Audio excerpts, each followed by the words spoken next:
thank you very much. It's an honor to have President Zelensky of Ukraine, and we've been working very hard, very close. So we've actually known each other for a long time. We've been dealing with each other for a long time, and very well. We had a little negotiation spat, but that worked out great. I think for both countries, I think for the world, actually, beyond both countries. And we have something that is a very fair deal. And we look forward to getting in and digging and working and getting some of the rare earth. But it means we're going to be inside, and it's a big commitment from the United States, and we appreciate working with you very much. And we will continue to do that. We have had some very good discussions with Russia. I spoke with President Putin, and we're going to try and bring this to a close. It's something that you want and that he wants. We're going to have to negotiate a deal. But we've started the confines of a deal, and I think something can happen. The big thing is the number of soldiers, mostly at this point, but soldiers being killed. You're losing thousands of soldiers. So on both sides, we're losing a lot of soldiers, and we want to see it stop. And we want to see the money get put to different kinds of use, like rebuilding. And we're going to be working very hard. But we've had a lot of very good conversations. I will say until we came along, the Biden administration didn't speak to Russia whatsoever. They didn't speak to anybody. They just allowed this to continue. And I will say that, I'll say in front of you, you've heard me say it 1,000 times, if I were president, this war would have never happened. We would have had a deal negotiated for you without having to go through what you've gone through. But your soldiers have been unbelievably brave. We've given them great equipment, but somebody has to use the equipment. They've been unbelievably brave, and we give them great credit. This was supposed to be over very quickly, and here we are 3 years later. So I give tremendous credit to your generals and your soldiers and yourself in the sense that it's been very hard fighting, very tough fighting. They're great fighters. And you have to be very proud of them from that standpoint. But now we want to get it over with.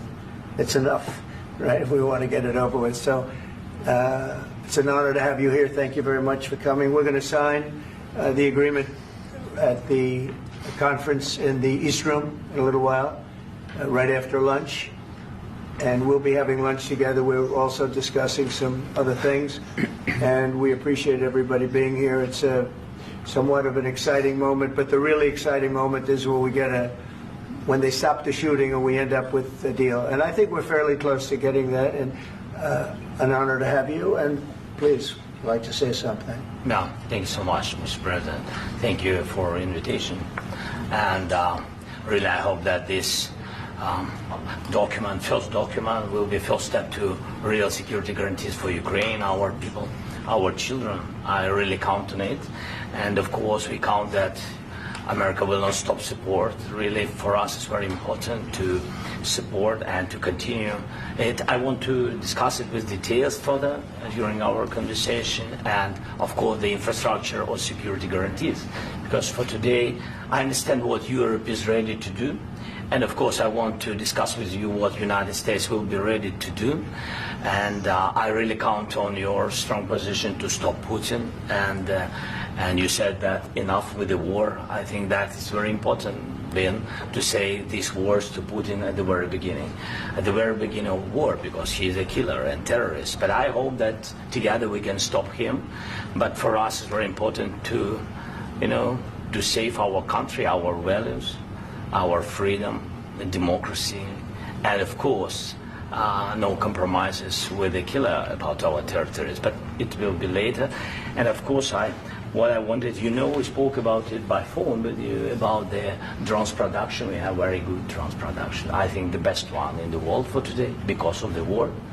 Yes, and of course, we need very much the air defense. You have the best air defense in the world, and really you helped us under attacks of Russians. And I want to speak how we can exchange the licenses. We're open to share the licenses of all our drones with you, of course, with the United States. And we need licenses for quick production of air defense. Even after the war, we need our nation to be calm, that we are secure. So that's why we need this air shield. And of course, about this I want to speak about the contingents. I think that France and UK already spoke to you, and we know that Europe is ready, but without the United States, they will not be ready to be as strong as we need. And then the last point, last not least, about exchange, about our people and children. And you know that these crazy Russians, that they stolen 20,000 of children, Ukrainian children. They changed their names, they changed their families, relatives, and now they're in Russia. We want to bring them back, and really, it's a big dream, task, and goal for me, and our warriors. By the way, Mr. President, we exchanged, released more than 4,000 warriors from Russian prison, but there are thousands more in the prison. I wanted to share with you some images. How it's can I now? Yeah, please. One minute. Just you to understand in what circumstances, in what situation they are, and what the attitude of Russia to our prisons. That guys, just you before and after. And you see before and after, just you to understand. Now thousands of such guys, ladies and men, there, and that, so they don't eat, they beat them, and they do a lot of bad things.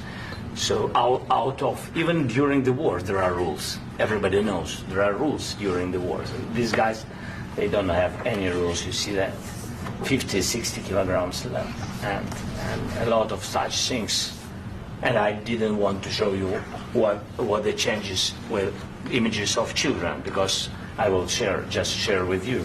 And I mean, it's looking tragic. Yeah, that's tough stuff. I wanted very much to give you, and you see. Yeah. This is pastor, by the way. They stolen pastors because it's not Russian church. They stolen pastors and moved pastors to the prison. At the end of last year, we brought 3 pastors, and we could exchange them. And this is pastor, you see. Yeah, it's tough. Yeah. So I mean, this I wanted to show you, and this. So thank you very much. We want to get that ended, right? Yeah. Of course, we And will. I think we will. And We have to, of course. do you have any questions, please? Thank you, Mr. President. With how much money is the U.S. going to put into the fund that is being created today, and how does this provide long-term security for Ukraine? Well, we don't know exactly how much, because we're going to be putting some money in a fund that we're going to get from the raw earth that we're going to be taking and sharing in terms of revenue. So it's going to be a lot of money will be made from the sale and from the use of raw earth. And as you know, our country doesn't have much raw earth. We have a lot of oil and gas, but we don't have a lot of the raw earth. And what we do have is protected by the environmentalists, but that can be unprotected. But still, it's not very much.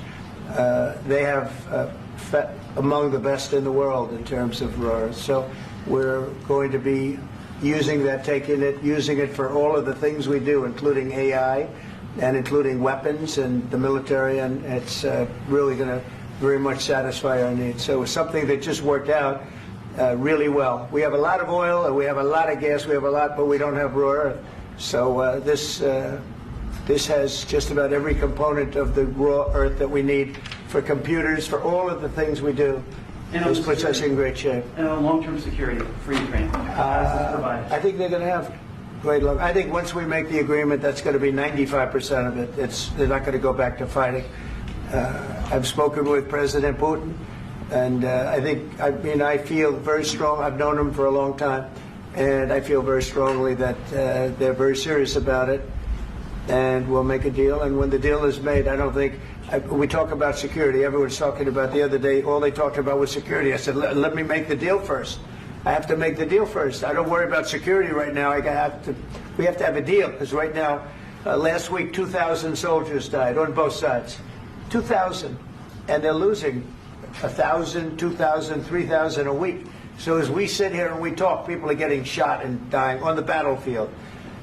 And, you know, they're not American soldiers, but they're Russian soldiers and they're Ukrainian soldiers, and we want to be able to stop it.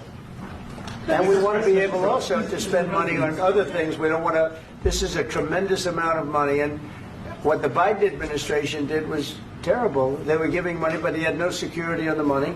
Europe, as you know, gave much less money, but they had security. It was in the form of a loan. They get their money back, and we didn't. And now, at least we're protected because the American taxpayer has to be protected too. But this is an incredible agreement for Ukraine because we have a big investment in their country now, and what they have, very few people have. And we're able to really go forward with very, very high-tech things and many other things, including weaponry that we're going to use in many locations, but that we need for our country. Mr. President, This allows us to do that. will you continue sending military aid? Yes, go ahead, please. If I can just yes. In the document, there is one of the very important points.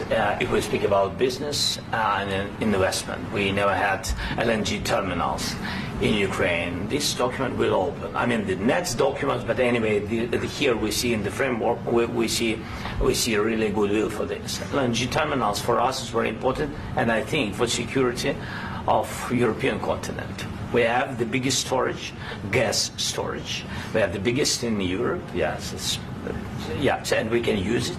Use it for LNG. Use it for LNG, and we will do it. And really, we can help Europe because Europe really helped. President Trump said that they made less support, but they are our friends and they are our very supportive partners. They really gave a lot, Mr. President. They did. They gave a lot, but they gave much less. No. Much less. No. No. No. Okay.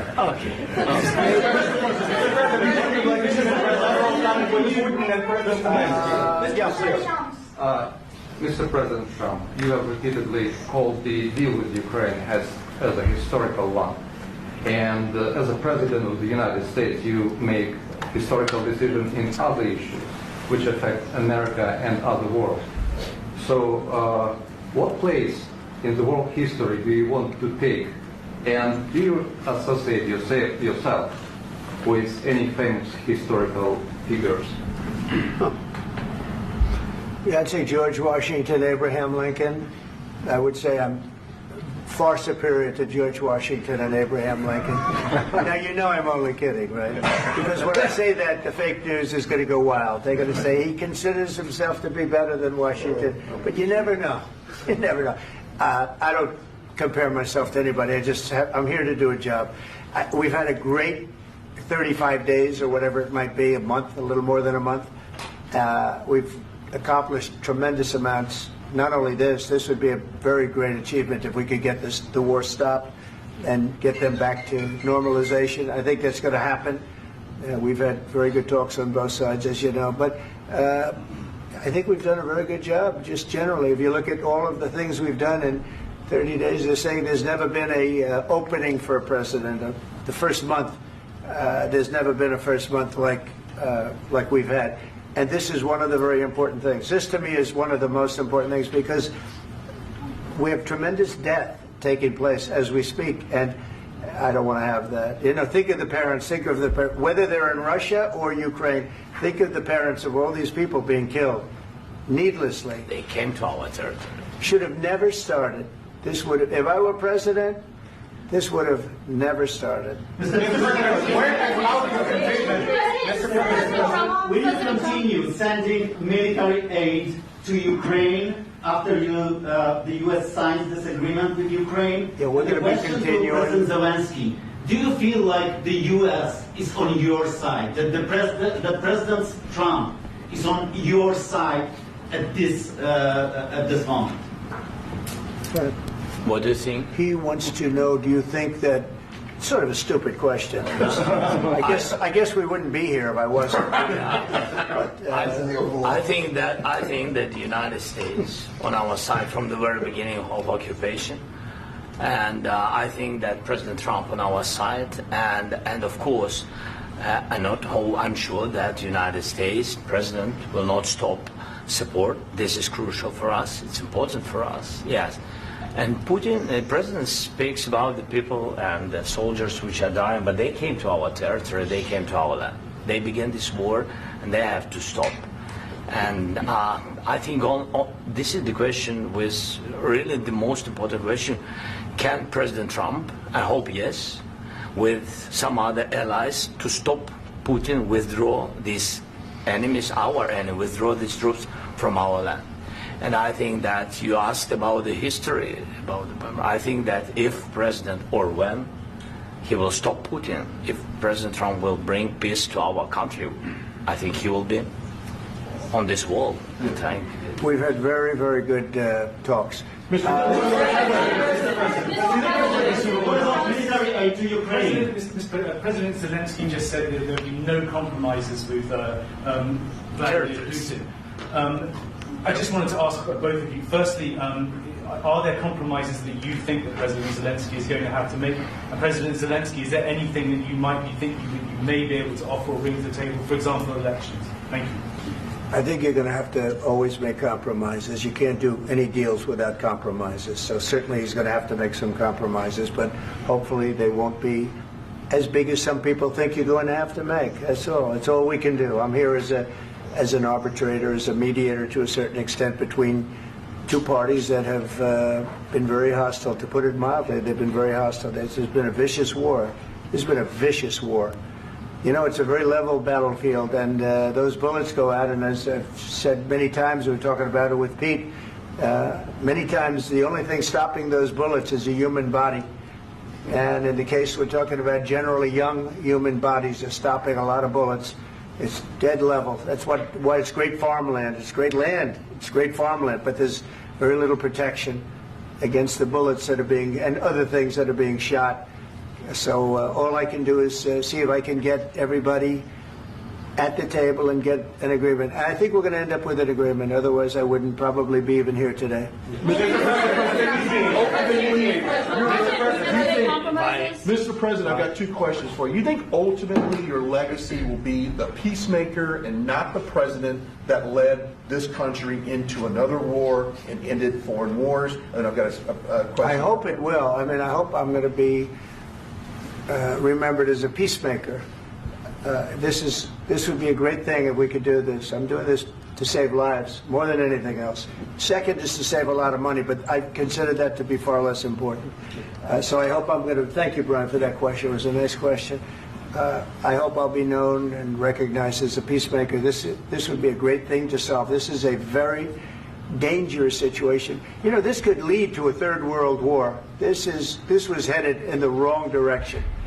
If this election were lost, if we didn't win this election, and we won it by a lot, that was a mandate. We won every swing state. We won the popular vote by millions and millions of votes. We won everything. The districts, you look at the areas of red, take a look at a map. This was a big mandate, and this was one of the things I said, we're going to get this thing settled.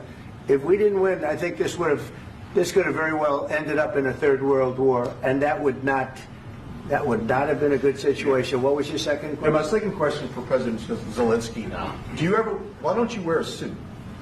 You're at the highest, why don't you wear a suit? You're at the highest level in this country's office, and you refuse to wear a suit. Just want to see if do you own a suit? Yeah, problems. A lot of Americans have problems with you not respecting the dignity of this office. I will wear a costume after this war will finish. Okay. Yes, maybe one. Maybe something like this. Something like yours. Sir. Yes. That'd be great. Maybe something better. I don't know. Yeah. We will see. Maybe something cheaper than. Yeah. Thank you. Thank you. President Trump. Thank you, President Trump. You said yesterday that you have. Are you going to send more arms to Ukraine in case there's no peace? Yeah, we're going to have arms to Ukraine, yeah, sure. Hopefully I won't have to send very much, because hopefully we're going to have it finished. We're looking forward to finishing this quickly. We're not looking forward to sending a lot of arms. We're looking forward to getting the war finished so we can do other things. But we very much appreciate the agreement, because we needed what they had, and we're treating, our country is now treated fairly. Biden didn't do that. He didn't know what the hell he was doing. This should have never happened. This should have never started. But you know, sure, the answer is yes, but hopefully we won't have to send much, because I'm looking forward to getting it done quickly, very quickly. Does that mean you'll provide security guarantees, Mr. President? I don't want to talk about security yet, because I want to get the deal done. You know, you fall into the same trap like everybody else. A million times you say it over and over. I want to get the deal done. Security is so easy. That's about 2% of the problem. I'm not worried about security. I'm worried about getting the deal done. The security is the easy part. Security is very nice. Everybody stopped shooting. And now will Europe put people there? I know France is going to. I know the UK is going to. I know other countries are going to, and they happen to be right next door. We haven't committed, but we could conceivably. You know, we have security in a different form. We'll have workers there digging, taking the raw earth so that we can create a lot of great product in this country. So in that sense, you have something, but we haven't determined that yet. I will say, in speaking to France and in speaking to, and they were here, as you know, last week and just the other day, they have committed to a lot of security. I don't think you're going to need much security. I think once this deal gets done, it's over. Russia's not going to want to go back, and nobody's going to want to go back. When this deal ends, I really believe this deal is going to be over. Question? Please go ahead. Go ahead. Thank you, Mr. President, thank you. You had Mr. Macron and Keir Starmer at the White House this past week, both of whom praised your courage and conviction to lead the pathway towards peace. Yes. Part of that involved, though, re-engaging Russia in diplomatic relations, something that previous leaders lacked the conviction to do so. What gave you the moral courage and conviction to step forward and lead that? Well, I love this guy. Who are you with? One American News, sir. Well, that's why I like him. One American News does a great job. I like the question. I think it's a very good question. It's a pathway to peace. It's a pathway to getting something solved. And I feel that as the head of this country, I have an obligation to do that. Plus, you know, we're very much involved. We got involved. It's too bad we got involved, because there should have been no involvement, because there should have been no war. And there shouldn't have been October 7th. That would have never happened. As you know, Iran was broke. They had no money to give to Hezbollah. They had no money to give to Hamas. They were stone cold broke. And then under Biden, they became rich as hell. They went from no money to $300 billion in a period of 4 years. And they gave a lot of that money away, and you see what happened. And that's a real mess also that we hope to be able to solve. But no, I appreciate your question very much. I feel I have an obligation to try and do something to stop the death. If I can answer. Yes, if I can answer. Sorry. Please. And I do like your clothing, by the way. Yeah, really? Even though I think he's a great guy, by the way. But I don't know if you two like each other. But you know what? I think he's dressed. I like this guy. I think he's dressed beautiful. So I have more serious things than answer on such questions. I will answer on more serious questions if I can. Yeah. So please, about security guarantees and about just ceasefire. We can't just speak about ceasefire and speak and speak. It will not work. Just ceasefire will never work, because I'm like the president. I have this experience, and not only me. Ukraine before my presidency, from the 2014, Putin broken 25 times. 25 times he broken his own signature. 25 times he broken ceasefire. But he never broke to me. He never broke to me. No, you were the president. You were the president during. He never broke to me. In 2016, you've been the president, Mr. President. You've been the president, but he had, of course, not with you, but he had during those periods. He had conversations with our side, and we had Normandy format. You know, the France, Germany, Ukraine, and Russia, and he broken 25 times. That's why we will never accept just ceasefire. It will not work without security guarantees. Security guarantees, maybe President is right about this document and other, but this document is not enough. Strong army is enough, because his soldiers afraid, Putin's soldiers afraid of our soldiers when we're strong enough. If we are not strong enough, if we are empty, if our storage is empty, we can't defend our land. Today, you know, he knows that we have, all the world knows that we have meeting, yes? Why he's using ballistic? Putin today using ballistic on our hospitals, schools, and etc. Ballistic. So he knows that we are here and that President Trump is really have goodwill to stop this war. And you hear now the president. So why he's using? So he doesn't want to stop. He doesn't want. But I hope that we will do it. Really, we'll do it. Security. When we speak about security guarantees, when the Europeans are ready for contingents, they need USA backstop. If there will not be United States, we will not never have any contingents, strong contingents from the Europeans, because they don't want to divide alliance connection between the United States and the main and strongest ally and Europeans. And this is crucial, this is important. That's what we want to speak about very much. This is very important. And air defense. So air defense, really, we have big deficit with all these systems, and we need to provide this. We need it very much. Otherwise, Putin will never stop, and will go further and further. He doesn't want. He hates us. You know, it's not about me. He hates Ukrainians. He thinks that we are not a nation. He thinks, and he shared these thoughts. I think maybe with your team also. I don't know, but with all the Europeans, in media, officially and not, he always said that there is no such country, such nation, such language, and such life like Ukrainian. No, he really doesn't respect all the Ukrainians, and he wants to destroy us. And you are right, Mr. President. That's 2%. This document, maybe other documents, it's a very good start, very good, but it will not enough to stop this person.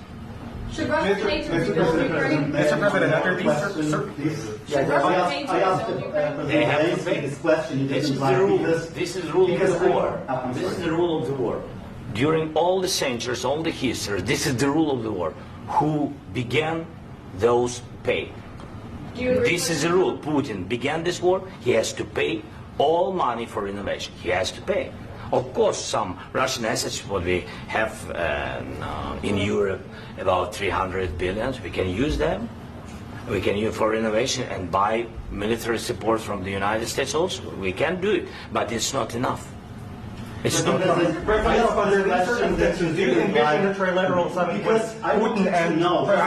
Wait 1 second. I asked this question that you didn't like because I wanted to know if you want to position yourself in the middle between Russia and Yes. Ukraine, or on the Ukraine's. No, I'm in the middle. I want to solve this thing. I'm for both. I want to get it solved. And it's wonderful to speak badly about somebody else, but I want to get it solved. If we can solve it, great. If we can't solve it, they're going to have to fight it out, and who knows what's going to happen. But I want to see it get solved. May I follow up? One more question about U.S. troops in Europe. After Russian invasion of Ukraine, your predecessor sent additional troops to Eastern Europe, including Poland, my country. Yeah. Are you committed to keeping these troops on the eastern flank of NATO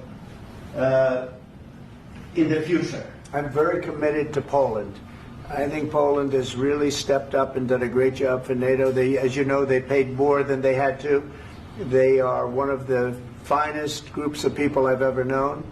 I'm very committed to Poland. What about Baltics? Poland's in a tough neighborhood, you know. What about the Baltics? The Baltics, they got a lot of. It's a tough neighborhood too, but we're committed. We're going to be very committed, and we're committed to NATO. But NATO has to step up, and the Europeans have to step up more than they have. And I want to see them equalize, because they are in for far less than we're in, and they should be at least equal. You understand that? Why is the United States, we have an ocean in between, why is the United States in for so much more money and other things as Europe? With that being said, and as you said, they've also been obviously very helpful. But we have put in far more than they have, and I think they should equalize. Mr. President, Please, go ahead. about the agreement again today, what changed between the first time that Secretary Bessent gave President Zelensky the agreement and today for the signing? We made a deal. So What was the I'm just- deciding factor? I'm a business person. We made a deal. That's what changed. I didn't think we were going to make a deal, and We ended up making the deal, so that changed. Mr. President, what and how do you envision a trilateral summit with President Zelensky and Putin? I don't know, but well, they don't like each other. I can tell you that. Okay? They do not like each other. This is not a love match, and it's unfortunate. That's why you're in this situation. The United States should not have allowed this to happen.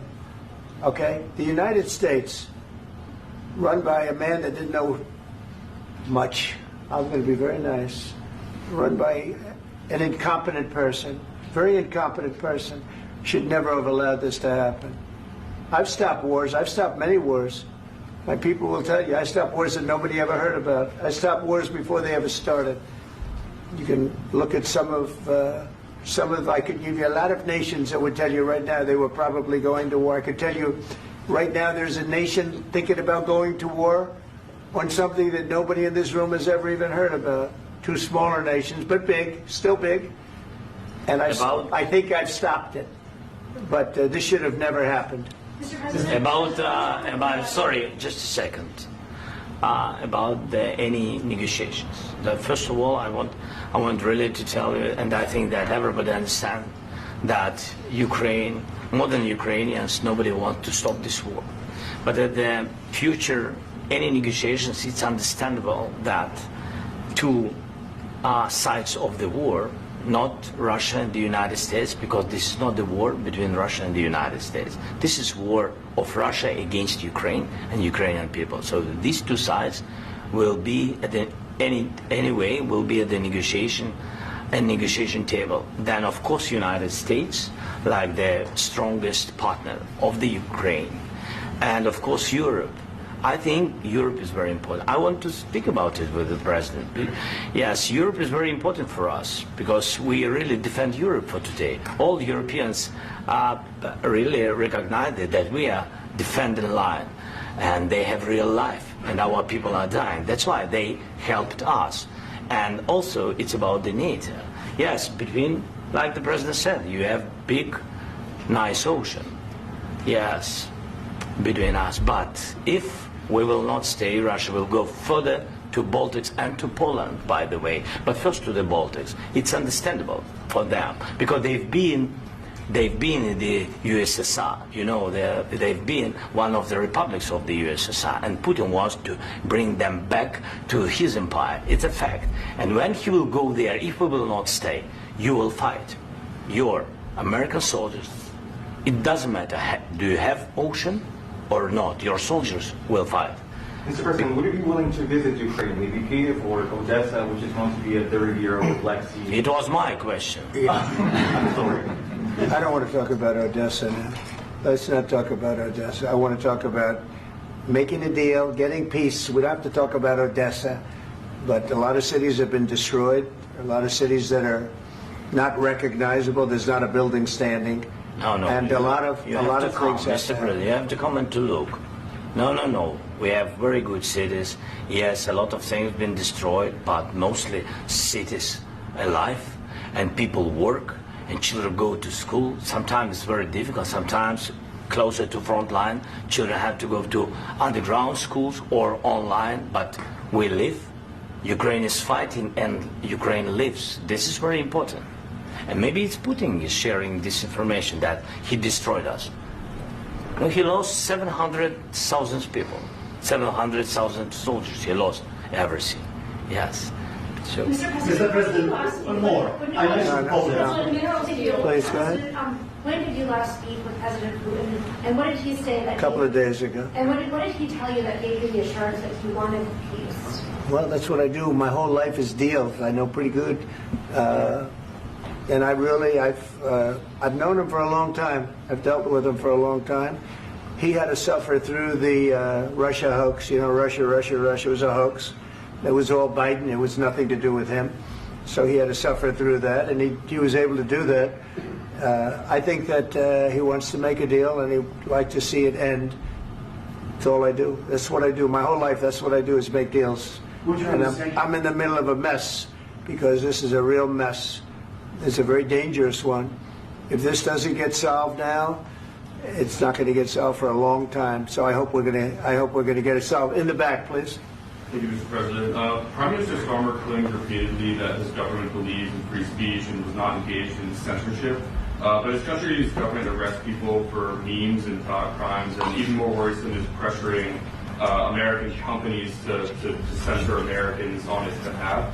How can he be a reliable, trustworthy partner when he says things that are demonstrably false on such an important topic? Well, we actually spoke to him about that yesterday, and we thought they took it very, very much too far. JD was very strong on it. So was I. So was Marco. And we've been speaking to him about it. Marco, would you like to say something about that? Yeah, we have concerns, obviously, with the conduct of those, particularly as it impacts Americans. And there's real concern that American speech, which is online, could fall into the hands of British or any country's jurisdiction. And so this is a point the Vice President made at Munich, and I think it's a very compelling one, that what unites us with Europe, as much as anything else, is these shared values, and one of them being free speech. And so if Americans are threatened by it, we're going to need to take action in that regard. Mr. President. It's actually a very important question. We spoke about this in detail with the Prime Minister, the Foreign Secretary, and others at lunch yesterday. And I know that Secretary of Commerce Lutnick followed up in private meetings last night. This is really important. We believe Americans have the right to speak their mind, even if we in this room disagree with them. They have the right to speak their mind in the public square, which is often online these days. And we're going to defend that right as it pertains to American companies and American citizens vigorously if we have to. I do think that under the President's leadership, we're going to find common ground with our friends in the UK on this question, but it remains to be seen. The principle that will guide us is we believe in free speech in this country, and we'll fight for it for American citizens. Mr. President, on the deal, is there any other oil and gas component to the deal? Is it all critical? A little bit. We'll see. On LNG? But we're not really looking for that so much. We got a lot. We have more than anybody in the world, by far. So no, we're not talking about it too much, but a little bit. I think it affects also, but for the most part, no. And sir, is there any agreement from Ukraine to purchase U.S. LNG as part of the deal, or is that on the table at all? No, we don't need that. Mr. President, I just wanted to ask you about, you just mentioned that you'd spoken to Vladimir Putin a couple of days ago. Just to be clear, that's a new call, not the one that you... I've spoken to him on numerous occasions. Okay. And how was the latest call? What did you discuss? How did it go? Are you serious with that question? I am. I'd love to know.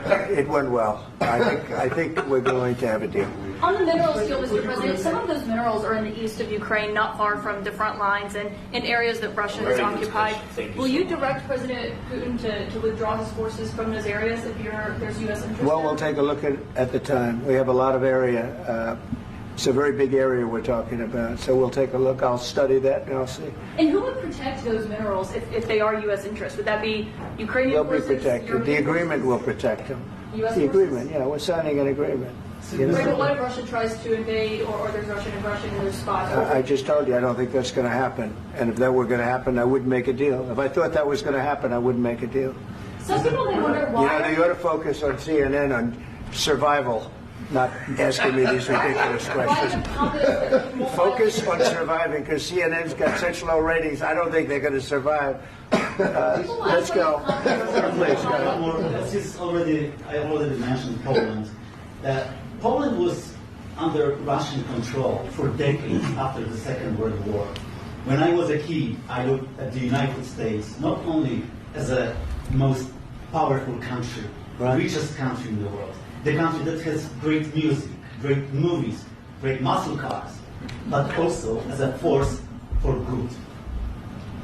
And now I'm talking with my friends in Poland, and they are worried that you align yourself too much with Putin. What's your message for them? Well, if I didn't align myself with both of them, you'd never have a deal. You want me to say really terrible things about Putin and then say, "Hi, Vladimir, how are we doing on the deal?" That doesn't work that way. I'm not aligned with Putin. I'm not aligned with anybody. I'm aligned with the United States of America and for the good of the world. I'm aligned with the world. And I want to get this thing over with. You see the hatred he's got for Putin. It's very tough for me to make a deal with that kind of hate. He's got tremendous hatred. And I understand that, but I can tell you the other side isn't exactly in love with, him either. So it's not a question of alignment. I'm aligned with the world. I want to get the thing set. I'm aligned with Europe. I want to see if we can get this thing done. You want me to be tough? I could be tougher than any human being you've ever seen. I'd be so tough. But you're never going to get a deal that way, so that's the way it goes. All right, one more question. Hey, I will respond to this. So look, for 4 years in the United States of America, we had a president who stood up at press conferences and talked tough about Vladimir Putin, and then Putin invaded Ukraine and destroyed a significant chunk of the country. The path to peace and the path to prosperity is maybe engaging in diplomacy. We tried the pathway of Joe Biden of thumping our chest and pretending that the President of the United States' words mattered more than the President of the United States' actions. What makes America a good country is America engaging in diplomacy. That's what President Trump is doing. Can I ask you? Sure. Yeah? Yeah. Okay. So he occupied our parts, big parts of Ukraine, part of East and Crimea. So he occupied it on 2014. So during a lot of years, so I'm not speaking about just Biden, but those time was Obama, then President Obama, then President Trump, then President Biden, now President Trump, and God bless, now President Trump will stop him. But during 2014, nobody stopped him. He just occupied and took. He killed people. You know what the contact 2015. 2014 and 2014. Yeah. So I was not here. Yeah, but that's exactly right. Yes, but during 2014 till 2022, yeah, the situation the same. The people have been dying on the contact line. Nobody stopped him. You know that we had conversations with him, a lot of conversations, my bilateral conversation, and we signed with him, me, like a new president. In 2019, I signed with him the deal. I signed with him, Macron and Merkel, we signed ceasefire. Ceasefire. All of them told me that he will never go. We signed him with gas contract. Gas contract. Yes, but after that, he broken this ceasefire. He killed our people and he didn't exchange prisoners. We signed the exchange of prisoners, but he didn't do it. What kind of diplomacy, JD, you are speaking about? What do you mean? I'm talking about the kind of diplomacy that's going to end the destruction of your country. Yes, but if you Mr. President, with respect, I think it's disrespectful for you to come into the Oval Office and try to litigate this in front of the American media. Right now, you guys are going around and forcing conscripts to the front lines because you have manpower problems. You should be thanking the President for trying to bring an end to this conflict. Have you ever been to Ukraine that you say what problems we have? I have been to. Count once. I've actually watched and seen the stories, and I know what happens is you bring them on a propaganda tour, Mr. President. Do you disagree that you've had problems bringing people into your military? And do you think that it's respectful to come to the Oval Office of the United States of America and attack the administration that is trying to prevent the destruction of your country? A lot of questions. Let's start from the beginning. Sure. First of all, during the war, everybody has problems, even you, but you have nice ocean and don't feel now, but you will feel it in the future. God bless. You don't know that. God bless. God bless. You will not have a war. Don't tell us what we're going to feel. We're trying to solve a problem. Don't tell us what we're going to feel. I'm not telling you. Because you're in no position to dictate that. That's exactly what you're doing. You're in no position to dictate what we're going to feel. We're going to feel very good. You will feel influence. We're going to feel very good and very strong. You will feel influence. You're right now not in a very good position. You've allowed yourself to be in a very bad position, and he happens to be right about it. From the very beginning of the war. You're not in a good position. You don't have the cards right now. With us, you start having cards. Right now, you don't. You're playing cards. You're playing cards. You're gambling with the lives of millions of people. You're gambling with World War III. You're gambling with World War III. And what you're doing is very disrespectful to the country, this country, that's back to you, far more than a lot of people said they should have. Have you said thank you once? This entire meeting? No, in this entire meeting, you said thank you. You went to Pennsylvania and campaigned for the opposition in October. Offer some words of appreciation for the United States of America and the president who's trying to save your country.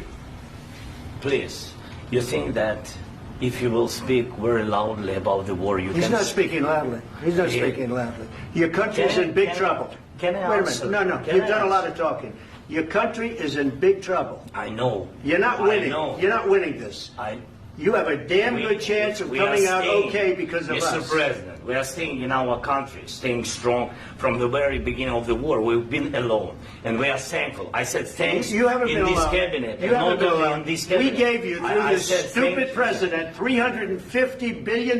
You voted we gave for you your military president. equipment, You and you voted men for are your brave, president. but they had to use our military. What about West? If you didn't have You our invited military me- equipment, You invited if me you to didn't speak. have our military equipment, this war would have been over in 2 weeks. In 3 okay? days, I heard it from Putin. In 3 days, this is something Maybe new. less. In 2 weeks, of course, yes. It's going to be a very hard thing to do business like this. I Again, tell you. just say thank you. I said a lot of times that there, thank you accept to that- American people. accept that there are disagreements, and let's go litigate those disagreements rather than trying to fight it out in the American media when you're wrong. We know that you're wrong. But you see, I think it's good for the American people to see what's going on. I understand, sir. I think it's I very understand. important. That's why I kept this going so long. You have to be thankful. You don't have the I'm cards. thankful. You're buried there. Your people are dying. tell you You're again, running I low know. on soldiers. Don't- Listen, don't please, you're running Mr. low President. on soldiers. It would be a damn good thing. Mr. And then President. then you tell us, I don't want a ceasefire. I don't want a ceasefire. I want to go and I want this. Look, if you could get a ceasefire right now, I tell you, you take it so the bullets stop flying and your men stop getting killed. Of course, we want to stop the war. But you're I saying said- you don't want a ceasefire. But I said to you, I want a with ceasefire. guarantees. Because you'll get a ceasefire faster than an agreement. Ask our people about ceasefire, what they think. That wasn't It doesn't with matter me. for you what, That what wasn't is- with me. It That was wasn't with you. a guy named Biden, who was not a smart person. This That is was your, with, this that was is with your Obama. president. It was your president. Excuse me. That was with Obama, who gave you sheets, and I gave you javelins. Yes. I gave you the javelins to take out all those tanks. Obama gave you sheets. In fact, the statement is Obama gave sheets and Trump gave javelins. You got to be more thankful, because let me tell you, you don't have the cards. With us, you have the cards. But without us, you don't have any cards. One more question to Mr. Vice President. I'm sorry. It's going to be a tough deal to make, Um, because the attitudes have to change. What if Russia breaks ceasefire? What if Russia breaks peace talks? What do you do then? I understand that it's a heated conversation right now. What are you but saying? what She's if asking, what if Russia Putin breaks the breaks ceasefire? What if anything? What if a bomb drops on your head right now? But they have Okay? broken the What if they ceasefire. broke it? I don't know. They broke it with Biden, because Biden, they didn't respect him. They didn't respect Obama. They respect me. But what- Let me tell you, Putin went through a hell of a lot with me. He went through a phony witch hunt where they used him and Russia. Russia. You ever hear of that deal? That was a phony Hunter Biden, Joe Biden scam. Hillary Clinton, Shifty Adam Schiff. It was a Democrat scam. And he had to go through that. And he did go through it. We didn't end up in a war. And he went through it. He was accused of all that stuff. He had nothing to do with it. It came out of Hunter Biden's bathroom.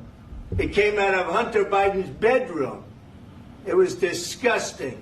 And then they said, oh, the laptop from hell was made by Russia.